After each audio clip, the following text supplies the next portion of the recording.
যদি দুধ নষ্ট হয়ে যায় তা দইয়ে পরিণত হয়, আর দই দুধের চেয়েও বেশি দামি এবং মূল্যবান। আর যদি দই আরও বেশি নষ্ট হয়ে যায় তা পনিরে পরিণত হয়। পনির দুধ এবং দই থেকেও মূল্যবান।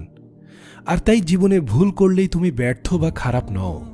ভুল হলো অভিজ্ঞতা, যা তোমাকে একজন মানুষ হিসেবে আরও বেশি মূল্যবান করে তোলে। কাঁচা লোহা কখনো দেখেছ? কাঁচা লোহা কঠিন এবং অপরিশোধিত, কিন্তু কামারের দেয়া তাপ এবং হাতুড়ির আঘাতে তিলে তিলে এটি একটি তলোয়ারে পরিণত হয়। তাই জীবনের যত কষ্ট বা ধোঁকা তুমি পেয়েছ, এগুলোর আঘাত তোমাকে লোহার মতোই পরিশোধিত করে এবং সফলতার জন্য প্রস্তুত করে। তাই ভেঙে পড়ো না, হতাশ হইও না। মেনশন করো সেই বন্ধুকে যার এই কথাগুলো বেশি প্রয়োজন। আজকের এই ভিডিওতে শেখার অনেক কিছুই আছে। এই ইঁদুরের থেকে অনেক কিছু শেখার আছে। ইঁদুর যেমন তার জীবনকে বাঁচানোর জন্য সে নিজে প্রাণের সাথে যুদ্ধ করে সে একাই দৌড়াচ্ছে।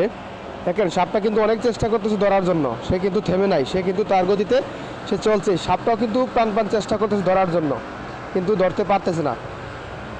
আমাদের এই প্ল্যাটফর্মে আগাইতে হলেও এই ইঁদুরের মতোই ধৈর্যশীল হতে হবে। এই ইঁদুরের মতো যদি ধৈর্যশীল হতে পারেন তাহলে শেষ পর্যন্ত টিকে থাকতে পারবেন। শেষ পর্যন্ত টিকে থাকতে পারলেই আপনি সাকসেস। আপনি ভবিষ্যতে কিছু করতে পারবেন, ভালো কিছু করতে পারবেন। আর ভিডিওটা দেখে আপনাদের কেমন লাগলো অবশ্যই জানাবেন কমেন্ট করে। আর সাপটাও কিন্তু অধৈর্যশীল না, সেও কিন্তু প্রাণ দিয়ে চেষ্টা করতেছে ধরার জন্য, কিন্তু লাস্ট পর্যন্ত ধরতে পারবে কি না দেখি, পুরো ভিডিওটা দেখি ধরতে পারে কি না। ধরতে পারলো না।